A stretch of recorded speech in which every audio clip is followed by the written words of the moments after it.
ボイストレーナーのつるさんです。皆さんいかがお過ごしでしょうか？今回の動画はですね、Kiss-My-Foot2 Glory Days ミュージックビデオ、こちらを見て歌声分析をしていきたいと思います。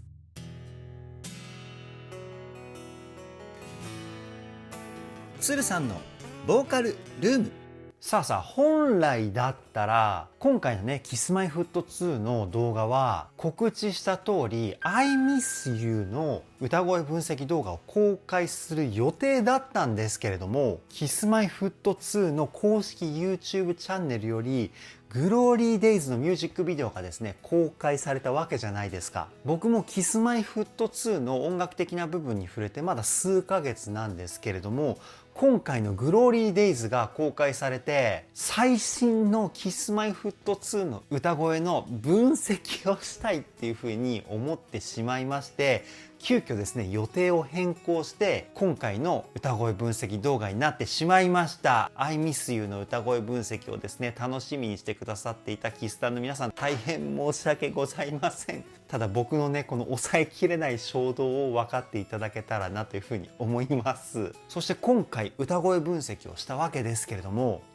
ものすごいことを発見しました。Kiss-My-Foot2 がキスタンの皆さんのことを心から大切にしているからこそこの歌声なんだなっていう風なところをですね、僕は発見してしまいまして、そう考えたらですねめちゃくちゃ感動してしまいました。そういった部分をどこよりも丁寧に、そして細かくをテーマに歌声分析しておりますので、ぜひ動画の最後までお付き合いよろしくお願いします。つるさんのボーカルルーム、こちらのチャンネルは私つるさんが現在気になっているアーティストの魅力をボイストレーナー目線で伝えるリアクション動画と歌声分析動画をメインで公開しているチャンネルです。今の話を聞いて気になった方はぜひチャンネル登録、高評価よろしくお願いします。そして動画を見て気に入ってくださった方はですね SNS で拡散していただけたらなっていうふうに思いますので、ぜひよろしくお願いします。それでは早速 Kiss-My-Foot2 Glory Days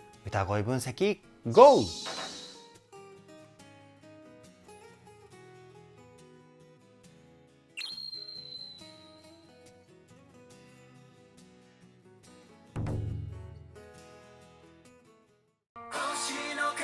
わあ、一回止めます。めちゃくちゃ爽やかな楽曲ですね。Kiss-My-Foot2 の楽曲でこういう爽やかな感じの曲は僕は初めて聞いたかな。すごく新鮮です。そして最初から全員で歌い始めるんですね。爽やかなメロディーに爽やかな歌声、もうバッチリですね。もう一回聞いてみましょう。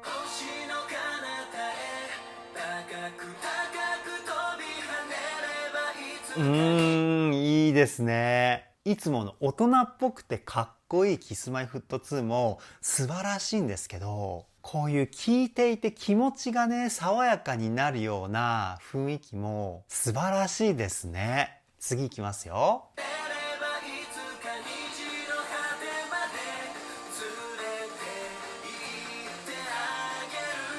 全員の歌声がものすごく混ざり合うからこそ出るこの爽やかさっていうのはありますよね。これはもう Kiss-My-Foot2 にしか出せない雰囲気なんじゃないかなっていうふうに僕は思っているんですけど、皆さんはどう思いますか？もう一回聞いてみましょ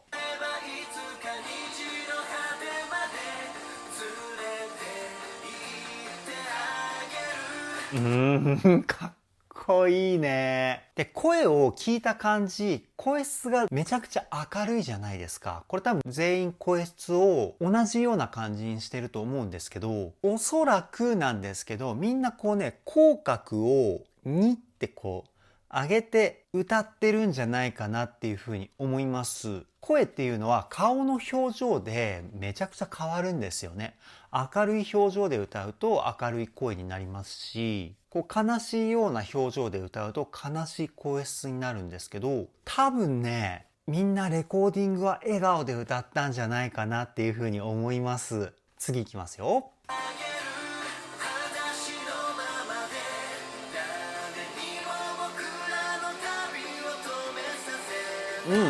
あれこれは全員で歌ってたわけじゃないのかな。なんかこの二回し目のサビはちょっと声の雰囲気が変わったかなっていうふうに思うんですけど、前半が玉森くんと二階堂くんと宮田くんで、今聞いたところが藤ヶ谷さんと千賀くんと横尾くんとか、そういう歌い分けなのかな。もう一回聞いてみましょう。声のね、質感が若干変わってるんですよね。ほらほら。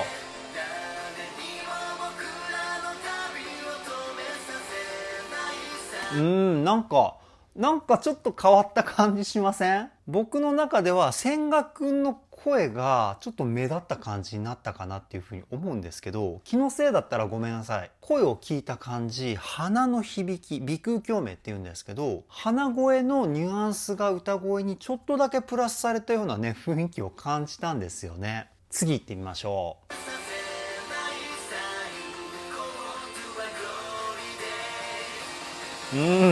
やっぱ全員で歌ってんのかな。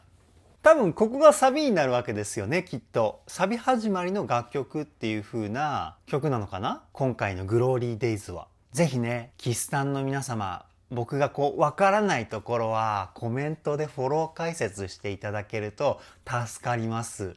僕の聞いた感じだと、前半は玉森くん、宮田くん、二階堂くん。そして後半が藤ヶ谷さん、千賀くん、横尾くん。この3人ずつで歌い分けてるんじゃないかなっていうふうに思うんですけどね。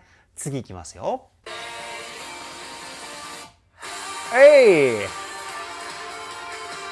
かっこいいね。ちょっと、ここのイントロめちゃくちゃかっこいいじゃないですか。なんかね、歌メロがすごく明るくて爽やかだったじゃないですか。もう一曲通してそういう感じの爽やかさを売りにした楽曲なのかなと思ったら、ここのイントロめちゃくちゃかっこいいフレーズですよね。次いきますよ。うわ、かっこいいな。こっから玉森くんが歌う。毎回ね、こういう歌い出し前は止めちゃうんですよ、鶴さんは。だいたいね、イントロから歌い出しのタイミングは止めますからね、キスさんの皆さんぜひ覚えておいてください。一回ね、落ち着かないとね、ダメなんですよ、僕は。イントロの雰囲気を引きずったまま歌声の分析に入ってしまうと、なんか集中して声が聞けなくなっちゃうんですよね。なのでね、一回止めちゃう癖があります。じゃあ、玉森くんの声から分析していきたいと思います。そうだね。この声の出し方が僕の中では玉森くんのスタンダードな声の出し方かなっていうふうに思っていて、どんな声かっていうと、胸の胸腔共鳴、そして口の中の口腔共鳴、この2つをですね、うまく混ぜたような声質なんです。胸では声の太さだったり、声の音の厚さ、この辺を作ります。で、口の中はですね、言葉のクリアさだったり、あと口の大きさによって声量をコントロールする、そんな感じのポイントなんですけど、声の響きの割合的には胸が6割、口が4割、こんな感じかな。胸の響きを多くすればするほど男らしくてかっこいいような声になります。もう一回聞いてみましょう。ここで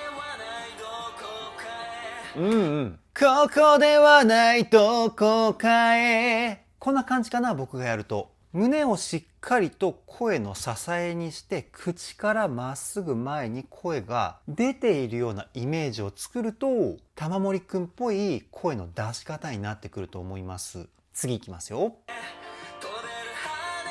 いいね。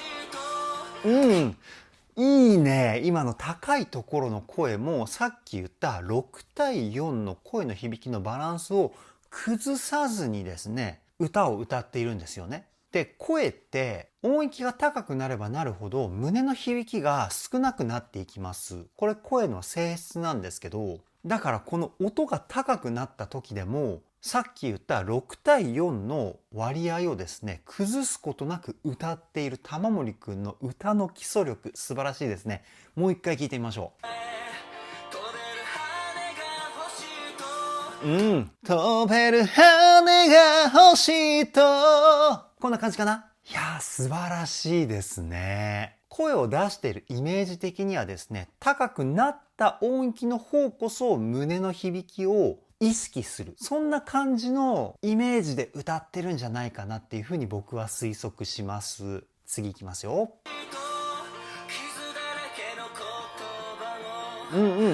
ちょっとね、今回細かくなっちゃってますけど、今の歌い出しの傷っていう言葉のですね、子音の発音の仕方、ここに僕注目したんですけど、ものすごく強い子音の発音の仕方をしてるんですよね。で、子音を強く発音することによって、音自体が強い音、アクセントっていうものに変わります。で、アクセントが生まれることによって、そこの部分の言葉の意味も強調されますし、歌のフレーズ的にもですね、躍動感が生まれてくるんですよ。もう一回聞いてみましょう。ほら。傷だらけの言葉をみたいな感じでフレーズの頭がすごくこう強いインパクトがありますよね。これは子音を強く発音しているからこそ出てくる雰囲気なんですよ。かっこいいですよね。次いきますよ。うわすごいね。急に音域がガクンと下がりましたよね。で、こういうフレーズって胸腔共鳴の響きが一気に増えすぎて言葉自体がもこもここうこもって聞こえてしまうっていう人がめちゃくちゃ多いんですよ。にもかかわらずここの言葉もねすごくクリアに聞こえてますし、いやーすごいですね。もう一回聞いてみましょう。笑顔でつぶやいた。ここね、すごいですよね。で、こういう時どういう歌い方をしてるかっていうと、低い音域っていうのは何も意識しなくても胸の響きって増えるんですよ。なので、胸の響きは意識せずに声をですね、全体的に鼻に入れる。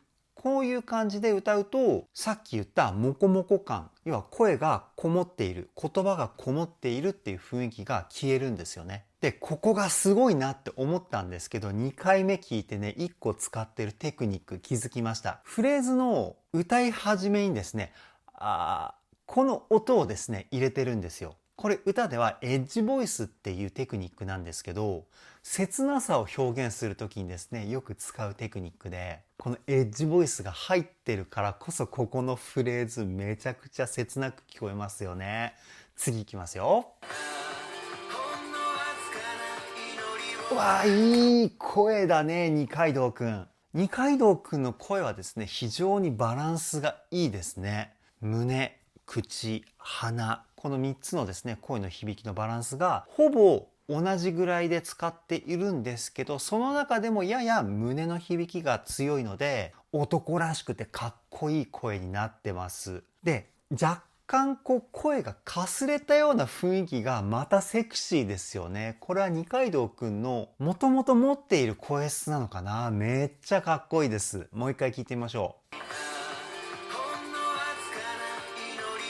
ほんのわずかな祈りを。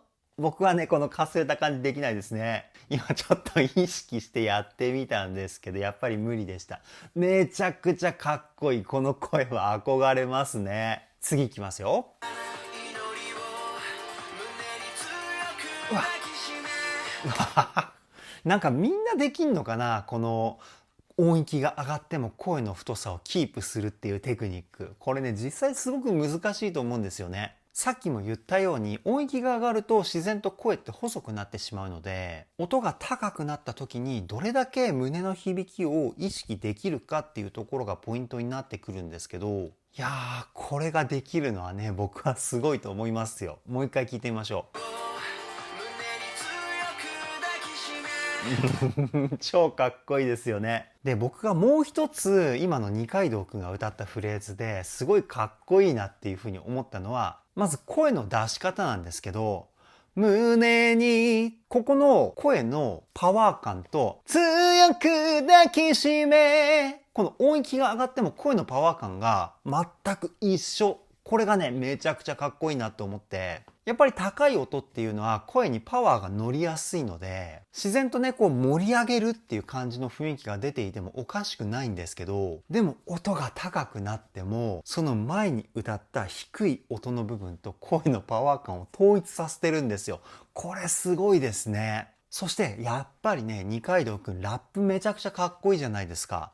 そのラップテクニックが生きてると思うんですけど、言葉の発音の仕方がめちゃくちゃかっこいいですよね。やっぱり歌って声質でかっこよさを表現するっていうこともできるんですけど、言葉の発音の仕方でかっこよさを表現した方が聞き手にとっては分かりやすいんですよね。すごくね、ごめんなさい。機械的な話をしてしまって申し訳ないなっていうふうにも思うんですけど、これは二階堂くんの天性のものなのかな。めちゃくちゃかっこいい。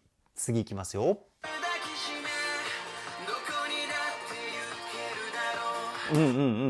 で、この辺でちょっと声の響きが変わったの皆さん気づきましたか？全体的に声質が若干こう明るくなったというか、ここで声の響きの中心をですね、口と鼻、この2つに変えてるんですよね。って言っても胸の響きが消えたわけじゃないです。全体的にバランスがいいんですけど、先ほどまでは胸にやや比重を置いていた声、これをですね、口と鼻にですね、比重を置いたっていう感じですかね。いや、この繊細な声質コントロールやばいですね。もう一回聞いてみましょう。ほら。口と鼻って言ったけど、鼻かな？比重が強くなったのは。若干声にツヤ感もプラスされたような声質になってるので、おそらく鼻ですね。ごめんなさい、訂正します。いやー、このコントロール力やばいですね。次いきますよ。あ、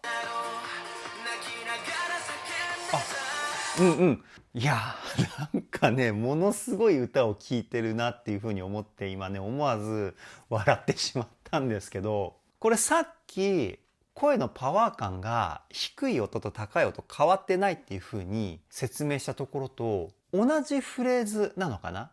まあ音域的にはね、同じような感じのフレーズなんですけど、今度はですね、高いところにパワーをしっかり乗せた歌になってるんですよね。いやー、すごいですね。すごくね、歌の表現力が立体的っていうかね。いやー、素晴らしい。もう一回聞いてみましょう。ほら。感情大爆発っていう感じの歌ですよね。ここのポイント。超かっこいい。次いきますよ。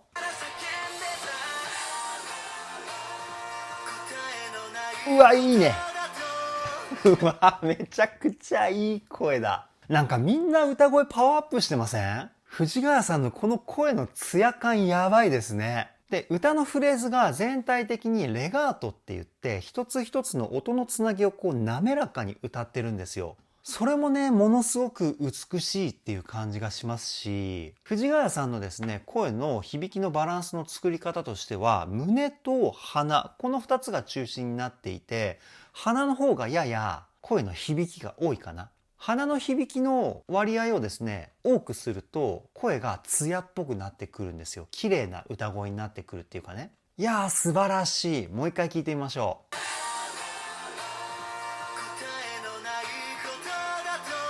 ほら、でとーこのね、語尾の締め方もめちゃくちゃ色っぽいですよね。いやー、なんかちょっと前に聞いた Kiss-My-Fut2 メンバーのですね、歌声からさらにこうパワーアップしてる感じがして、っていうかね、実際パワーアップしてるんですけど、この短期間でこのパワーアップはすごいですね。次いきますよ。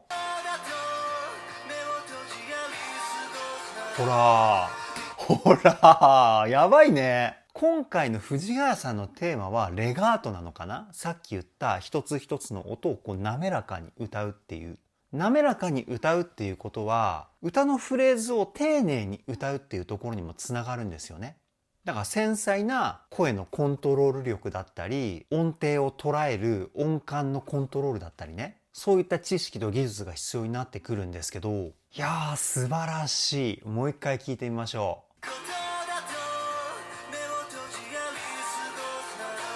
ほらほらほら。いつもはもっとね、発音も強いし、声のアタック感も強いしっていうそういった意味でのかっこいいっていう感じの声だったと思うんですけど、今回は全体的に色気が凄まじい。いや、これはね、男女問わず好きになる声なんじゃないかなっていうふうに思いますよ、僕は。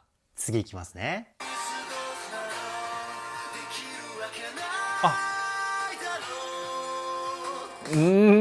ここでいつもの藤ヶ谷さんの強いアタック感がかっこいい歌声になりましたよね。こっからサビが来るって感じなのかな。サビ前だから強い声で盛り上げる感じで歌ったのかな。もう一回聞いてみましょう。ほらほら。かっこいいね。なんか歌の世界観の作り方が素晴らしいなっていうふうに思って、今聞いたところの前まではすごく美しいとかセクシー、色っぽいとかね。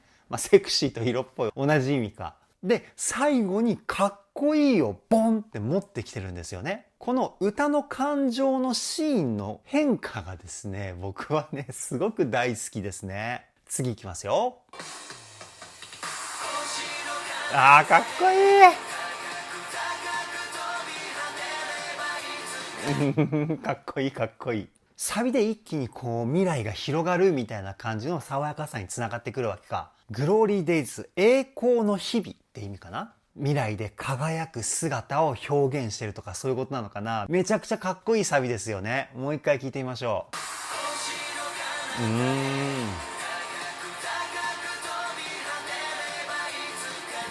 なんかね、元気をもらえますよね、この雰囲気。結構僕、メンタル的にね、ダウンすることが多いので、今回の Kiss-My-Foot2 の Glory Days はですね、そういった時に聴きたくなるようなね、元気をもらえる雰囲気ありますよね。次いきますよ。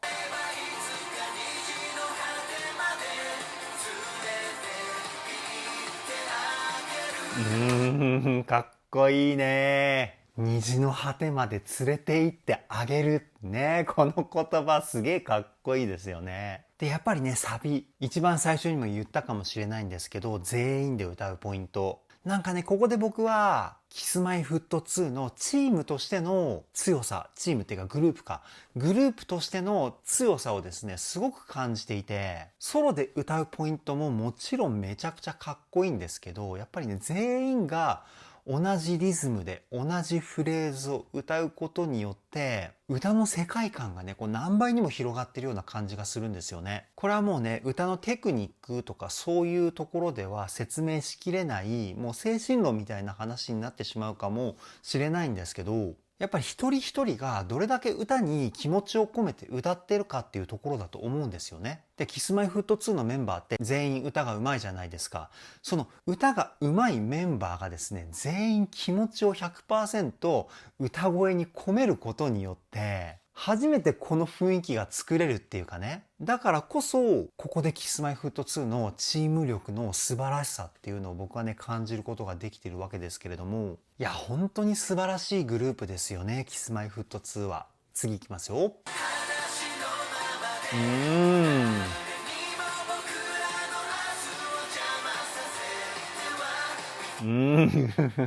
油断してしまうとずっと聴いちゃいますね。素晴らしすぎて。ライブのね、セットリストの3曲目ぐらいで聴きたい、僕は。多分1曲目とか2曲目とかはインパクトが強いね、ガーンっていう風な曲が来ると思うんで、3曲目ぐらいでね、こういう爽やかなサビの楽曲が来ると、もう一気に感動しちゃうかなっていう風に思うんですけど、いやー最高ですね。次いきますよ。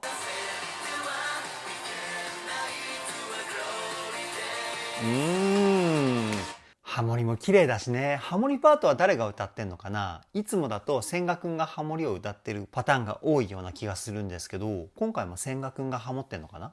いや、ほんと多彩ですよね。ハモリも自分たちでやってるとか、ハモリってね、言葉で言うと簡単ですけど、実際メインメロディーを歌うよりハモリを歌う方が難しかったりするパターンもあって、僕が今まで歌を教えた子で、メインメロディーはめちゃくちゃうまく歌えるのに、ハモリは全く歌えないっていう子もいるんですよね。だからそのぐらいね、ハモリっていうのは音感、相対音感っていう音感が必要になってきます。絶対音感っていう音感はね、皆さん聞いたことがあると思うんですけど、相対音感っていうのは一つの音を基準にして目的の音を捉えるっていう音感なんです。身近な分かりやすい例で言うと、カラオケでちょっと高いからキー下げて歌おう。これは相対音感なんですよ。キーが下げてもイントロの雰囲気からメロディーの音を探し当てる音感。これは相対音感なんですよね。で、ハモリでも相対音感っていう音感が必要なのはどういうことかっていうと、メインメロディーの音を基準にしてハモリのフレーズを探し当てる音感っていう意味で相対音感なんですけど、かなりその音感を鍛えないとハモリっていうのは歌えないんですよ。だからもうね、ハモリができるだけで歌うまいんですよね。音楽的な音を捉える力が素晴らしいというかね。ちょっとね、話脱線してしまいました。次いきますよ。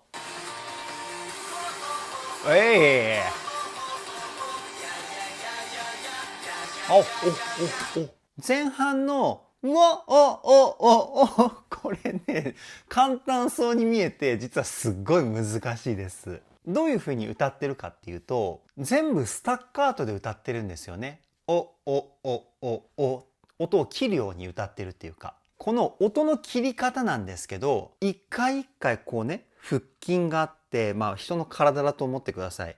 腹筋でおっていう風に一回一回こう腹筋に力を入れることによって音を切るような歌い方をしてるんですよ。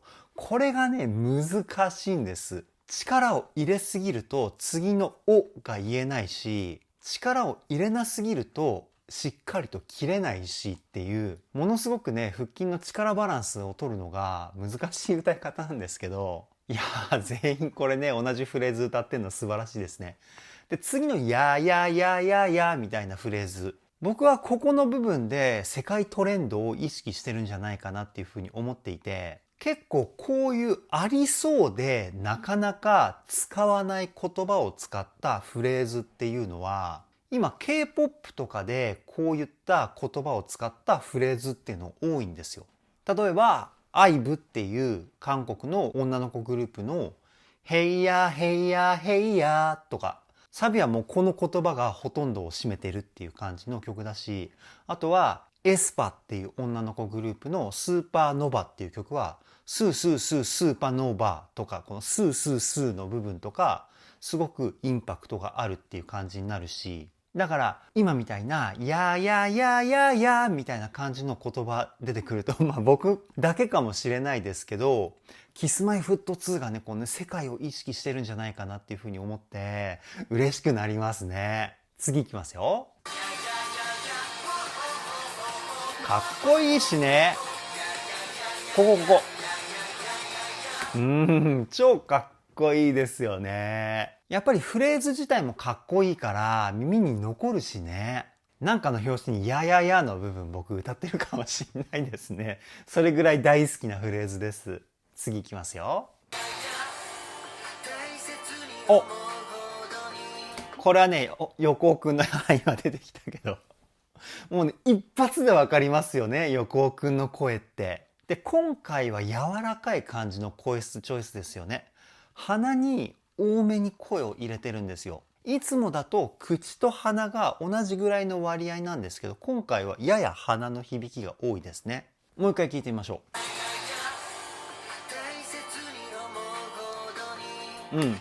大切に思うほどに。こんな感じかな、僕がやると。すごくこうね、優しくて柔らかい声質がね、たまらないですよね。次いきますよ。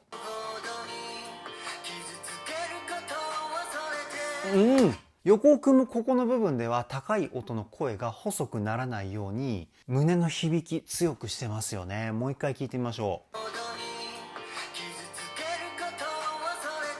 ほら。傷つけることを恐れてみたいな、こんな感じの歌い方になってるかなっていうふうに思います。で、高いところにちょっとだけパワー感を乗せるために言葉の発音を強くしてる。そんな感じかな。超かっこいいですよね。次いきますよ。で、ここはまた鼻の声を多くしたっていう感じになってます。もう一回聞いてみましょう。なんか横尾くんも今回歌い方やっぱ変わってますよね。鼻の声が多いことによって、今までよりもこう少年のような、あどけないような雰囲気も声に乗ってるかなっていうふうに思います。次いきますよ。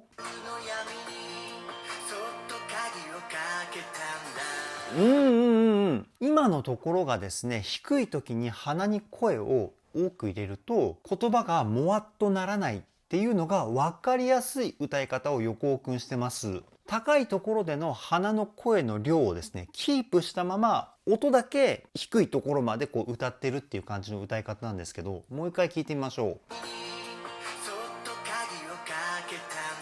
ほらほら、そっと鍵をかけたんだ。こんな感じかな。もうちょっと鼻の響き強いかな。これ鼻の声を使わないと、そっと鍵をかけたんだ。最後の方なんかこうもわっとした感じ出ますよね。これがですね、胸腔共鳴の響きが多くなって鼻の響きだったりが少なくなってる声です。この状態でマイクを使って歌ったりするともうね、声がねモコモコしちゃって言葉が聞き取りづらいような歌声になってしまいます。次いきますよ。うわ、今回の宮田くんの歌もものすごい深いですね。こう切なさがものすごく伝わってくる歌声というか、もう一回聞いてみましょう。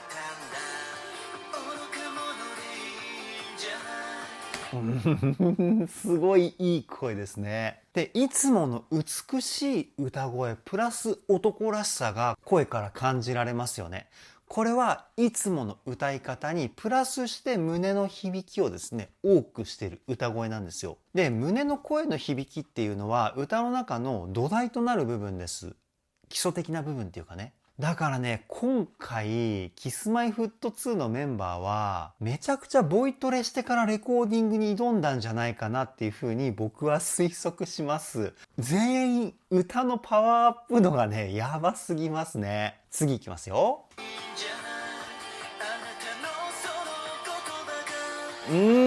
なんかね、すごくこう洗練されたっていうか、今までも宮田くんの声は素晴らしかったんですけど、さらに研ぎ澄まされたような感じがしますよね。もう一回聞いてみましょう。なんかこう、話すように歌うみたいなね。すごくこう耳に入ってくる雰囲気がですね、ナチュラル。多分ね、この説明の仕方伝わらないな。なんか、会話をしているかのような自然な雰囲気のまま歌声がこう耳に入ってくるっていうかね。伝わるかなこれ。普通に話している内容にこうメロディーがついているみたいな、すごくこう自然な歌声というかね。歌だからといってこう特別なことをしていない。だからこそこうストレートに感情が伝わってくるっていう、なんか僕の中では究極の歌なんですけど、これ感情を伝えるためにはやっぱり日常会話がベースな部分にないと歌で感情っていうのは伝わらないというふうに思っているタイプなので、僕はだからね、今の宮田くんの歌がですね、僕の中ではすごいもう完成形ですね。素晴らしすぎます。次いきますよ。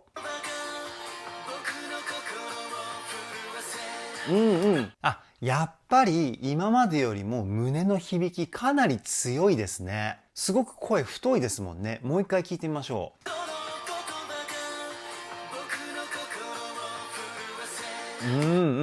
心のこの子音とかも強くてかっこいいしね。いや、めちゃくちゃ進化してます。次いきますよ。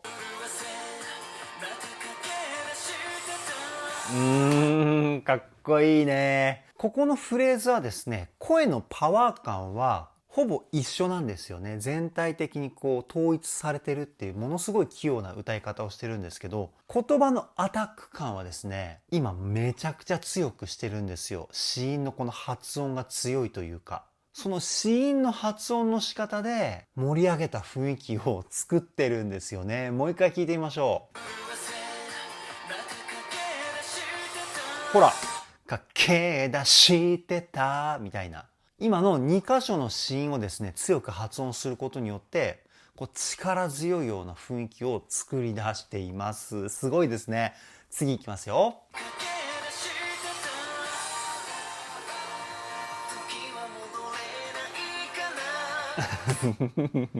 やっぱり千賀くんの歌はね、セクシーですよね。で、今回の鼻の使い方なんですけど、僕の中で千賀くんっていうのは、こう、鼻腔の使い方がめちゃくちゃうまいっていう印象です。で、今回はですね、この鼻の空間を、あえてこう、キュッと絞ったような声の使い方をしてます。もう一回聞いてみましょう。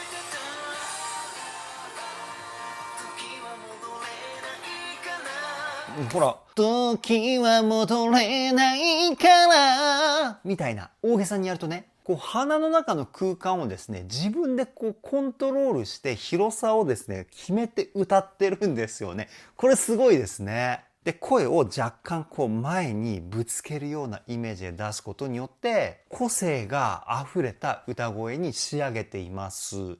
次いきますよ。で、このビブラートも深いですよね。ララララみたいな。このビブラートはですね、お腹を使ったタイプのビブラートで、こう、みぞおちの部分に横隔膜っていう膜があるんですけど、そこの部分をですね、こう、ククククククって動かして、音を揺らすビブラートです。これはですね、癖になるまで練習をして、自然にビブラートがこうかかるような歌声に仕上げるっていう練習が必要なので、千賀くんめちゃくちゃ歌練習してますね、これは。もう一回聞いてみましょう。ほらほら、てーってなってますよね。いやー、このビブラートすごいですね。歌声も素晴らしい。ビブラートも素晴らしい。いや、本当に最高ですね。次いきますよ。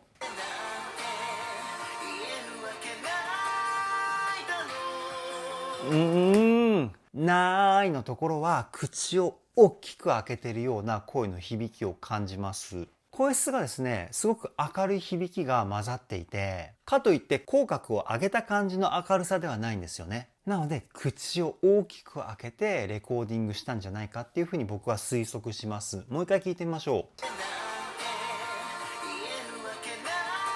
ここ。かっこいいね。いやー、Kiss-My-Ft2 最高ですね。次いきますよ。あ、いいね。いいね。ここのね、こうスローテンポになったサビ。さっきのね、もう輝かしい未来がこう広がってるみたいな雰囲気とはまた違って、何かこうね、キラキラしたものが待っているみたいな感じの雰囲気を僕は感じました。次いきますよ。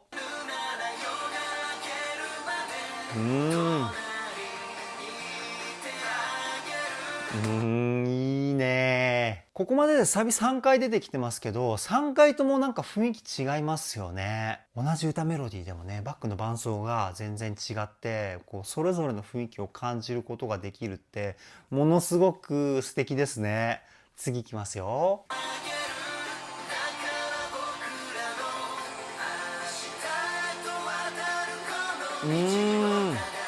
なんかこういう感じの楽曲も珍しいですよね。楽曲っていうか楽曲アレンジね。だいたい1回目のサビがこうねテンポがいい感じできたら2回目のサビもテンポがいい感じできて、で大サビ手前でこう落ちサビがあってからの大サビみたいな流れが典型的なパターンかなっていうふうに思うんですけど、2番のサビがこう落ちサビみたいな感じの雰囲気になってますよね。でもそれがねまたかっこいいんですよね。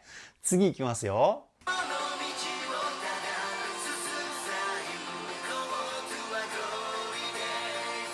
このね、グローリーデイズのこのメロディーがね、僕大好き。すごいかっこいい。一番こうね、元気と勇気をもらえるような雰囲気がするポイントというかね、すごい大好きです。次いきますよ。お、あ、なるほどね。めちゃくちゃかっこいいですね。なんかここのサビの入りの電子音あったじゃないですか。ものすごく古い映画なんですけど、皆さんネバーエンディングストーリーって知ってますか？昔そういう映画があってですね、僕ね、子供の頃ね、ものすごい大好きで何回も何回も見ていたんですけど、その主題歌がですね、なんかね、今のね、電子音みたいな音のフレーズが、すごくそのネバーエンディングストーリーのテーマソングにですね、こう、なんか近いような気がして、このね、キラキラした雰囲気僕ね、大好きだな。もう一回その、テラテラテラテラから言ってみましょうか。これ。かっこいいね。ここ最後のサビかな。アレンジが違うんですね。メロディーがこう変わって、ラーラーラーラーみたいなフレーズに変わるんだ。なるほどね。で、ここ今気づいたんですけど、こうさらっと転調してますよね。転調っていうのはこう、元々のサビよりも、こうキーが一個上がったみたいな。それを転調って言うんですけど、だからか、この一気にこう明るくキラキラした雰囲気が増幅したのは。そうですよね。さっきのテラテラテラテラって電子音のところで、こう転調した雰囲気がしたんだけど、あれメロディー転調してないのかなって思ったんですけど、よく聞いたらやっぱ転調してますよね。こうね、転調してね、雰囲気が一気に明るくなるとか、こう雰囲気が変わる瞬間たまらないですよね。次いきますよ。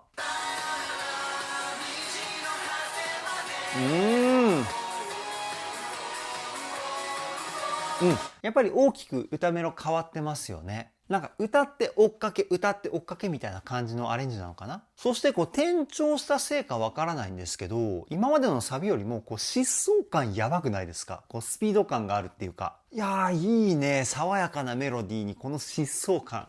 たまらないです。次いきますよ。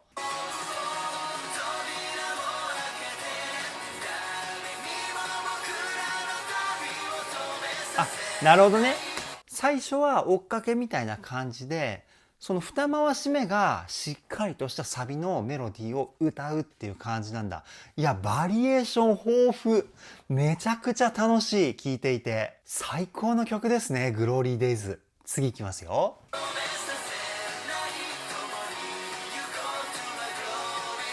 止めちゃった。なんてタイミングが悪いんだ。最後にこう、多分ゆったりとしたサビのワンフレーズを歌うと思うんですけど、玉森くんかな？歌い出しから聞いてみましょう。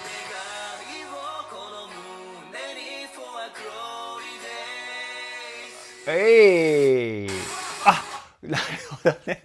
今の爆発力がやばいですね。こうしっとりとね、玉森くんが歌った後にこう静かになってドカーンとね、また曲が始まるっていうね。どこまで楽しませてくれるんだろう、キスマイフット2はっていう風に思いません？皆さん。おからいきますよ。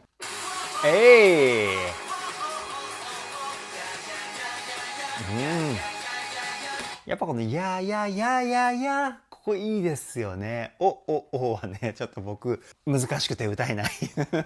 歌えたらね、最高にかっこいいんですけどね。いや、ずっとかっこいい。もう最初から最後までずっとかっこいいですね。次いきますよ。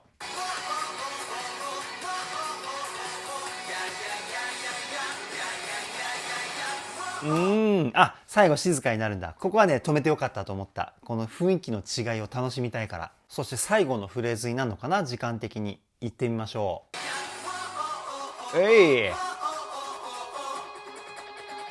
かっこいいね。そういう感じ？バックのギターのデレデレデレデレデレっていう音もね、かっこいいしね。最後の最後まで気が抜けないですよ。キスマイフット2の楽曲は。いきますよ。かっこいいね。